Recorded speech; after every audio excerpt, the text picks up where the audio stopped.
नमस्ते दोस्तों। जैसे कि आप हेडिंग देख रहे हैं कि आज हम लोग कॉम्प्लेक्स इंटीग्रेशन में पढ़ने वाले हैं मोरिरास थ्योरम।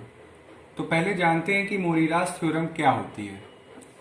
अगर कोई फंक्शन हमारा कॉन्टिन्यूअस हो, क्या हो, किसी भी डोमेन डी में अगर हमारा फंक्शन कॉन्टिन्यूअस हो, यानी कि इसको अगर हम लिखें if F Z is continuous, यानी कि हमारा फंक्शन क्या हो, continuous, is continuous in a simply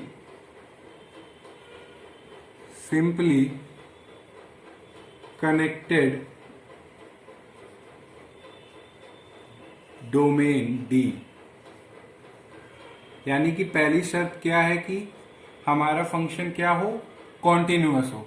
इस वर्ड पे ध्यान दीजिएगा कि हमारा फंक्शन कॉन्टिन्यूअस हो in a simply connected domain D. ठीक है, और साथ में एंड, अब दूसरी शर्त क्या है इनकी कि integration along J F Z D Z equal to 0।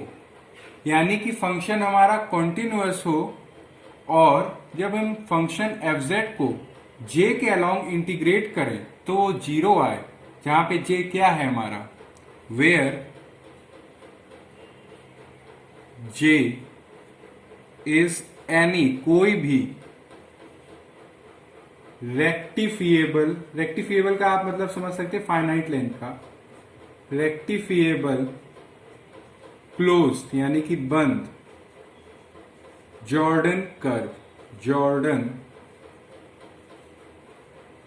Curve in D. अब जॉर्डन कर्व क्या होता है, बेसिकली एक क्लोज्ड कर्व है जो कि हर जगह से कॉन्टिन्यूअस हो और नॉन इंटरसेक्टिंग हो, और भी अगर जितने भी कर्व उसके अंदर आए, यही मतलब हुआ उसका। यानी कि मोरिरास थ्योरम के हिसाब से फंक्शन हमारा कॉन्टिन्यूअस हो और किसी भी क्लोज्ड रेक्टिफिएबल जॉर्डन कर्व के अलोंग अगर हमारा फंक्शन क्या हो, 0 इंटीग्रेट करने पे दो कंडीशंस है, कॉन्टिन्यूअस और यहां पे हमारा क्या हो, 0 इंटीग्रेट करने में। तो सबसे इंपॉर्टेंट बात जो मोरिरास के हिसाब से थी वो ये कि हमारा फंक्शन एनालिटिक होगा। Then F Z is analytic, ये है हमारी मोरिरास थ्योरम। और ये रहा उसका सबसे इंपॉर्टेंट पार्ट कि मोरिरास के हिसाब से क्या है कि अगर हमारा function F Z is continuous in a simply connected domain D and integration along J F Z D Z, अगर हमारा फंक्शन को इंटीग्रेट कर रहे हैं जे के अलोंग, जहां पे जे हमारा कोई भी रेक्टिफिएबल क्लोज जॉर्डन कर्व है डी में, तो फंक्शन हमारा एनालिटिक होगा, यानी कि फंक्शन हमारा डिफरेंशिएबल होगा। अब इसको हम लोगों को प्रूव करना है कि हम लोगों का फंक्शन कैसे एनालिटिक होता है जब हमारा दो कंडीशन दी हो कि कॉन्टिन्यूअस हो और इसके अलावा हमारा 0 हो इंटीग्रेट करने में फंक्शन। तो चलिए हम लोग बात करते हैं अब इस पे प्रूफ पे। बहुत ध्यान से देखिएगा। प्रूफ सबसे पहले काम करेंगे, हम 2 पॉइंट लेंगे। ये डोमेन डी है उसमें 2 पॉइंट लेते हैं। Suppose z is any variable point, यानी कि z कोई भी डोमेन डी में एक वेरिएबल पॉइंट है, variable point, and z naught is the fixed point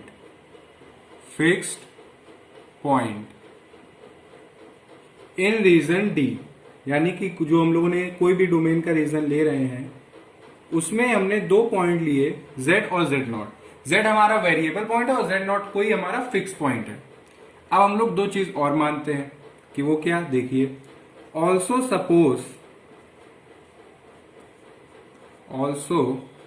suppose J1 and J2 are any 2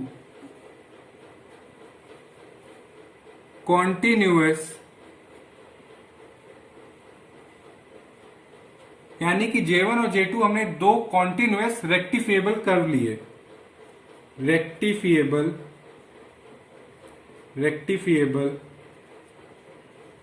curves in D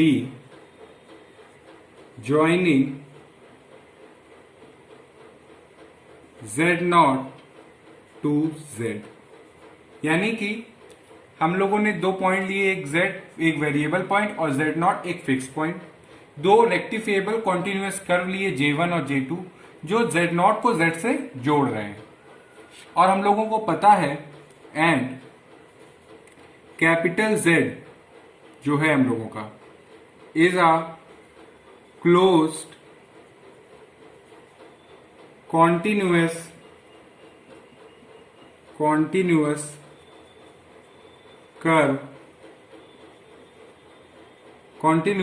curve consisting J1 and minus J2। then we have basically मेरा इतने शब्दों के साथ और इतने प्रेजेंटेशन के साथ लिखाने का मतलब यही है कि अगर आप मेरे वीडियोस को देख के अगर थ्योरम समझ रहे हैं और साथ में इसके नोट्स बना रहे हैं तो अगर आप एग्जाम में एक अच्छी प्रेजेंटेशन में लिखेंगे तो आपके डेफिनेटली नंबर बहुत अच्छे आएंगे। इसलिए मेरा पर्पस वो है कि आपको थ्योरम समझाऊं भी और एक तरीके से कैसे लिखनी है थ्योरम वो भी बताऊं। तो हम लोगों ने क्या सीखा कि Z हमारा कोई वेरिएबल पॉइंट है, Z0 एक फिक्स पॉइंट है, J1 J2 दो कंटिन्यूअस कर्व है जो Z0 को Z से जोड़ रहे हैं और कैपिटल J एक बड़ा सा कर्व है जिसमें J1 एंड माइनस J2 है। अब जो मैंने बोला वो मैं आपको डायग्रामेटिक रूप में दिखा देता हूं। अब देखिए जैसे कि ये हमारा कोई क्लोज्ड कॉन्टिन्यूअस रेक्टिफिएबल कर्व है J, ठीक, और ये इसके अंदर पॉइंट है Z0 जो कि फिक्स है और ये हमारा वेरिएबल पॉइंट है Z। अब Z0 से Z को जोड़ने वाला ये है हमारा J1 कर्व और Z0 से Z को जोड़ने वाला ये है हमारा Z2 कर्व, ठीक है। Z1 और Z2 ये क्या कर रहे हैं, Z0 से Z को जोड़ रहे हैं, ये हम लोगों ने बात करी। अब देखिए आप integration along J FZ dz is equal to integration along J1 FZ dz plus minus integration along J2 FZ dz। अब आप लोगों के मन में आ रहा होगा कि मैंने माइनस लिया और ये क्या किया, तो Cauchy's theorem for multiply connected region हम लोगों ने पढ़ा हुआ है। ये एक बड़ा सा कर्व है, इसके अंदर एक छोटा सा क्लोज्ड कर्व ये हुआ जो कहां से है, J से पूरा ये J1 से यहां तक गया फिर यहां से यहां तक आए, तो हम लोगों ने Cauchy's theorem for multiply connected region लगाया, ठीक है। अब आप ये कह रहे होंगे कि माइनस कैसे आया, जब हम लोग Z0 से Z चल रहे हैं तो हम J1 की डायरेक्शन में चल रहे हैं, हम लोग यहां से चल रहे हैं ये, और जब हम लोग यहां से, क्योंकि हम लोग एक क्लोज कर्व ले रहे हैं तो यहां से चल रहे हैं Z से Z0, तो आप जब खुद देखिए कि हम लोगों ने जो J2 लिया है वो Z0 से Z लिया है, मगर अब हम लोग चल किधर रहे हैं, J2 की जो एरो की डायरेक्शन है उसकी अपोजिट में, इसलिए हम लोगों ने माइनस लिया हुआ है, क्योंकि हम लोग क्या कर रहे हैं, एक साइकिल कंप्लीट कर रहे हैं और ये एरो हम लोगों का इस डायरेक्शन में जा रहा है, मगर हम लोग इस डायरेक्शन में, क्योंकि ये हम लोग ऐसे घूम रहे हैं और ये इधर है, इसलिए हम लोगों ने माइनस J2 लिया। अब आप देखिए बहुत ध्यान से, हम लोगों की जो भी थ्योरम में कंडीशन दी जाती है उनका यूज होना होता है और उनको मानना होता है। तो क्या दिया हुआ है कि हम लोगों का कोई भी रेक्टिफिएबल क्लोज जॉर्डन कर्व के अलोंग फंक्शन को क्या होना चाहिए, 0। तो ये खुद मान रहे हैं कि 0 हम लोग को लेके चलना है, तो इसको हम लोग ले लेंगे 0। तो जब ये 0 हो गया तो अब क्या बचा अंदर, J1 FZ dz plus minus J2 FZ dz, ठीक है। अब इसको अगर हम लोग थोड़ा सा जो ये माइनस J2 इसको इस तरफ ले आए तो ये हो गया minus J2 FZ dz is equal to J1 FZ D Z. ये हम लोगों को गिवन था कि ये 0 है, वो पुट किया, और जो नेक्स्ट स्टेप था उसमें हम लोग ये जो पार्ट है integration along minus J two F Z D Z को इधर लिया है, तो ये माइनस आ गया। यानी कि अगर हम इसको अच्छे से लिखें तो ये देखेंगे कि J1 F Z D Z हमारा इक्वल आया integration along J2 F Z D Z के। ये हम लोगों ने जब कॉम्प्लेक्स इंटीग्रेशन स्टार्ट की थी तो उसमें मैंने कॉम्प्लेक्स लाइन इंटीग्रल की प्रॉपर्टीज बताई थी, उसका हम लोगों ने यूज किया और ये रिजल्ट पे हम लोग पहुंचे। ये क्या रिजल्ट हमारा कह रहा है कि अगर जो इंटीग्रल है वो किसी भी पाथ के थ्रू लिया जाए, चाहे वो J1 के लिया जाए या J2 या कोई भी पाथ ले लें जो Z0 से Z को कनेक्ट कर रहा है, वो हमारा पाथ पे डिपेंड कर ही नहीं रहा है। वो इंटीग्रल हमारा पाथ पे डिपेंड नहीं कर रहा है, वो सिर्फ और सिर्फ एंड पॉइंट्स पे डिपेंड कर रहा है। यानी कि अगर इसको हम लिखें कि that is the integral, that is the integral along every rectifiable curve, along every rectifiable curve in D joining Z0 to Z is same। यानी कि हम लोग का जो इंटीग्रल है वो किसी भी रेक्टिफिएबल कर्व के अलोंग अगर हम लोग लें जो Z0 से Z को जोड़ रहा है, यानी कि कोई भी पाथ, तो वो सेम आएगा। यानी कि वो इंटीग्रल पाथ पे डिपेंड ही नहीं कर रहा है हम लोगों का। ये हम लोगों के लिए बहुत इंपॉर्टेंट पॉइंट है जिसका हम लोग यूज करेंगे आगे थ्योरम को प्रूव करने में। अब देखिए, अब हम लोग एक फंक्शन कंसिडर कर रहे हैं। Consider a function, consider a function capital F Z जो कि डिफाइंड हो रहा है, defined by capital F Z को हम लोग ले रहे हैं जो कि है capital F Z integration Z naught से Z F T D T. इसको हम लोग फर्स्ट मान लेते हैं, ठीक है। डेफिनेट इंटीग्रेशन के अलोंग हम लोगों को पता है कि जो वेरिएबल होता है फंक्शन के अंदर वो हम लोग पे, उस पर हम लोग डिपेंड नहीं करता, वो इंडिपेंडेंट ऑफ वेरिएबल होता है। इसलिए हम लोगों ने z की जगह t ले लिया है, एफ टी डी टी। अब हम लोगों को पता है कि ये जो हम लोगों का इंटीग्रल है ये पाथ इंडिपेंडेंट है, यानी कि पाथ पे डिपेंड ही नहीं कर रहा है। देखिए इसको, as we know the integral, as we know the integral first depends only on the end points, यानी कि सिर्फ और सिर्फ एंड पॉइंट्स पे डिपेंड कर रहा है, only on the end points Z0 and Z। so देखिए हम लोग को पता है इंटीग्रल हम लोग का सिर्फ और सिर्फ एंड पॉइंट्स पे डिपेंड कर रहा है।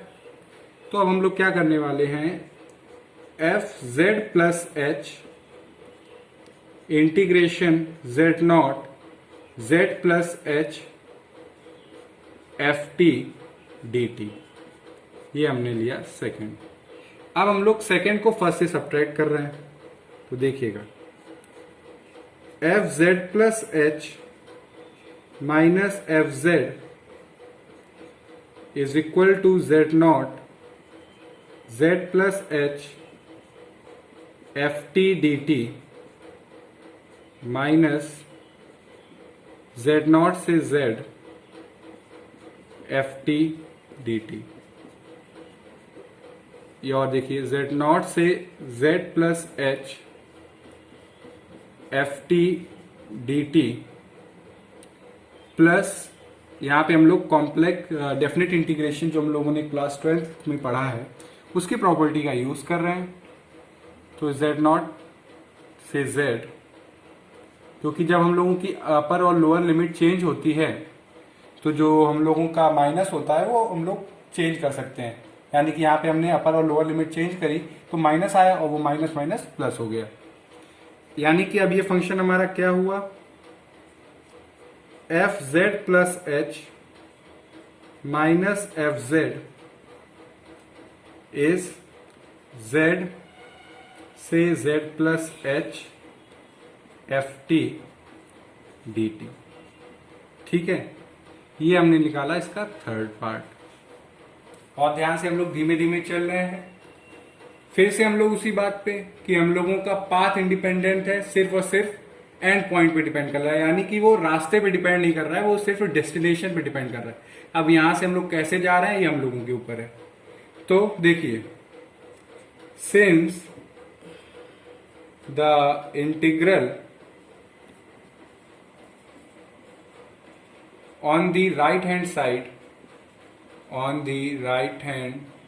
side of 3 is path independent,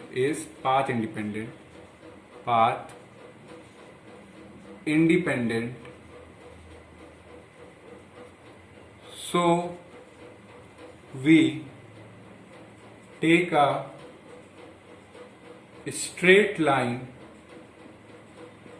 joining z to z plus h, so we get, यानी कि पाथ इंडिपेंडेंट है तो हम लोगों ने एक स्ट्रेट लाइन ले ली, क्योंकि यही हम लोगों के ऊपर है। जब कोई भी पाथ ली, क्योंकि वो पाथ पे डिपेंड ही नहीं कर रहा, तो हम लोगों ने एक स्ट्रेट लाइन ली जो z को z प्लस h से जोड़ रही है। अब क्या करेंगे, हम दोनों साइड हम लोग h से डिवाइड करेंगे। तो देखिए, F Z plus H minus F Z upon H 1 upon H, ये जो इक्वेशन थर्ड है उसमें एच से दोनों साइड हम लोग क्या कर रहे हैं, divide, Z plus H F T D T. और हम लोग एक साथ में एक काम ये कर रहे हैं कि माइनस एफ जेड दोनों साइड कर रहे हैं, सब्ट्रैक्ट माइनस एफ जेड, और यहाँ पे s से हमने मल्टीप्लाई किया और s से डिवाइड किया, यानी कि है तो ये एफ जेड, दोनों साइड हमने h से डिवाइड किया और एफ जेड से दोनों साइड में हम लोगों ने सब्ट्रैक्ट किया। देखिए अब इसको आप, अब 1 अपॉन एच हम लोग कॉमन ले लेंगे। तो देखिए ये हो गया z plus H F T D T, और यहाँ पे हम लोगों ने एफ जेड को कांस्टेंट है ऐसे लिया और z से z plus H D T ये किया। अब आप समझ रहे होंगे ये क्या किया हमने। जब अगर आप इसको z से z plus H D T को अगर आप इंटीग्रेट करेंगे तो आएगा t, और t में जब अपर लिमिट रखेंगे तो आएगा z प्लस एच, और उसमें लोअर लिमिट रखेंगे तो आएगा z, तो z कट जाएगा, आएगा h, और एक h हम लोगों ने बाहर लिया हुआ है। ऐसा क्यों किया, क्योंकि अब देखिए अपर और लोअर लिमिट दोनों साइड सेम है, तो अब इन दोनों को हम लोग एक साथ लिख सकते हैं, यानी कि अगर इसको पूरा एज अ होल हम लिखें, F Z plus H minus F Z upon H minus F Z is 1 upon H integration z से z plus H F T minus F Z D T, ये कोई इक्वेशन 4। ठीक है, अब देखिए पहला हम लोगों ने कंडीशन का यूज किया यहां पर कि integration along J F Z D Z 0। अब दूसरा ये था कि हम लोगों का फंक्शन कॉन्टिन्यूअस है। तो देखिए द फंक्शन, अब हम लोग इस चीज का यूज करेंगे, the function F T is continuous at point z, और z तो हमें पता है कि वेरिएबल पॉइंट है, और हम लोग को ये पता है कि पूरे डोमेन में फंक्शन हमारा कॉन्टिन्यूअस है। अब कॉन्टिन्यूटी की हम लोग डेफिनेशन लगाने वाले हैं। Then for given epsilon greater than 0 there exists a del greater than 0 such that कि F T minus F Z का mod is less than epsilon, इसको फिफ्थ इक्वेशन मान लिया, where mod t minus z is less than 10। यानी कि सिर्फ और सिर्फ हम लोगों ने कंटिन्यूटी की डेफिनेशन का यूज किया। अब आप देखिए ये जो h है ये हम लोगों का आर्बिट्री है, यानी कि ये हम लोगों पे डिपेंड है, इसको छोटा भी कर सकते हैं बड़ा भी कर सकते हैं। तो सिंस h इज आर्बिट्ररी, यानी कि आर्बिट्ररी है, यानी कि इसकी कोई फिक्स वैल्यू नहीं है, तो वी चूज कि ऐसा हम लोग h का मैग्नीट्यूड लें जिससे वो डेल से छोटा है। किससे छोटा है? डेल से। तो इससे क्या होगा कि जो भी पॉइंट जो h के होंगे, यानी कि सो डेट एवरी पॉइंट, इस लाइन को भी मैं आपको समझा रहा हूं, so that every point t line, so that every point t line on the line joining z to z plus h satisfies fifth। ठीक है, यानी कि हम लोगों ने h ऐसा लिया जिससे कि उसका जो मैग्नीट्यूड है वो डेल से छोटा है, जिससे कि जो t के जितने भी पॉइंट्स होंगे, जो z और z प्लस h को वाली जो लाइन है उसमें t के जितने भी पॉइंट होंगे वो फिफ्थ इक्वेशन को सेटिस्फाई कर पाएंगे। यानी कि उसमें वही पॉइंट सेटिस्फाई कर पाएंगे जो mod t minus Z less than del हो। मगर हमने मॉड लेस h लिया है, जो मैग्नीट्यूड h का जो हमने डेल से कम लिया है, यानी कि वो सारे पॉइंट जो line joining z to z plus h में आ रहा है वो फिफ्थ इक्वेशन को सेटिस्फाई कर पा रहा है। तो देखिए अब हम दोनों साइड इस इक्वेशन में क्या लेने वाले हैं? मॉड। तो देखिए जब मॉड लेंगे, बहुत ध्यान से देखिएगा, F Z plus H minus F Z upon H F Z. और हम लोगों ने कॉम्प्लेक्स लाइन इंटीग्रल की प्रॉपर्टी पढ़ी हुई है, अगर आपको वो पढ़नी है तो मेरा कॉम्प्लेक्स लाइन इंटीग्रल का जो फर्स्ट वीडियो है आप उसको जरूर देखिएगा। उसमें मैंने सारी प्रॉपर्टीज कॉम्प्लेक्स लाइन इंटीग्रल की बताई हुई है और उसका मैं यहाँ पे यूज कर रहा हूँ। Is greater than 1 upon mod H integration Z से Z plus H F T minus F Z mod D T. क्योंकि बोर्ड जो है वो छोटा है, इसलिए एक बार आप पूरा इस जो भी मैंने लिखाया है उसको आप देख लीजिए, फिर मैं इसको रब करके आगे इसके ऊपर मैं आगे बात करूंगा। तो एक बार इसको पूरे ढंग से आप देख लीजिए, फिर हम लोग आगे बढ़ते हैं।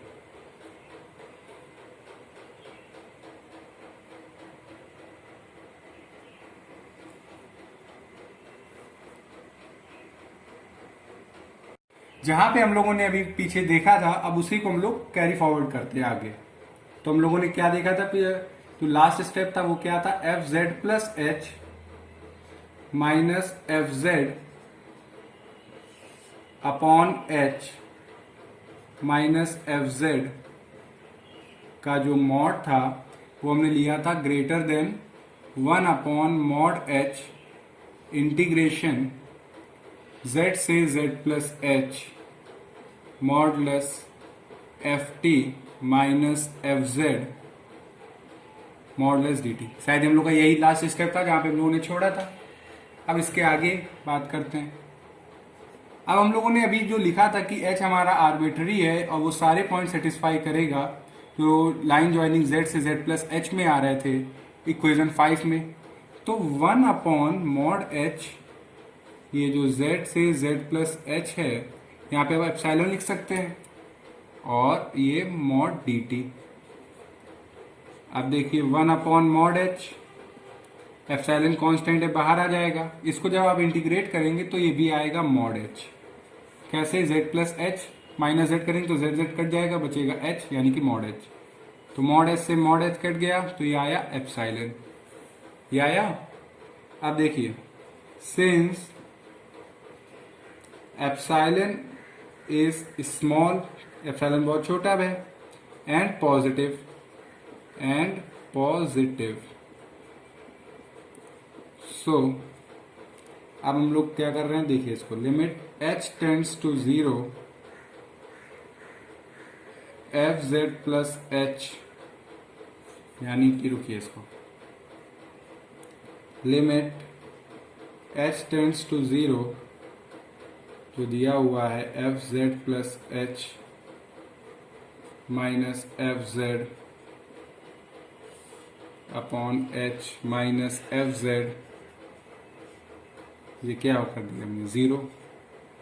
तो देखिए इसको, limit h tends to 0 F Z plus H minus F Z upon H, क्या आया, एफ जेड, यानी कि ये क्या है हमारा, कैपिटल एफ जेड का जो डेरिवेटिव है वो एफ जेड के बराबर है। ये हमने निकाला। अब देखिए कि जो कैपिटल एफ जेड है ये तो हमारा डिफरेंशिएबल है, is differentiable for all values of z in d। तो जब हमारा फंक्शन ये f कैपिटल एफ जेड क्या है, डिफरेंशिएबल है, तो यानी कि ये क्या होगा, analytic. So capital F Z is analytic in d। और हम लोगों को पता है किसी एनालिटिक फंक्शन का जो डेरिवेटिव होता है वो भी एनालिटिक होता है, यानी कि derivative of any analytic function is also analytic,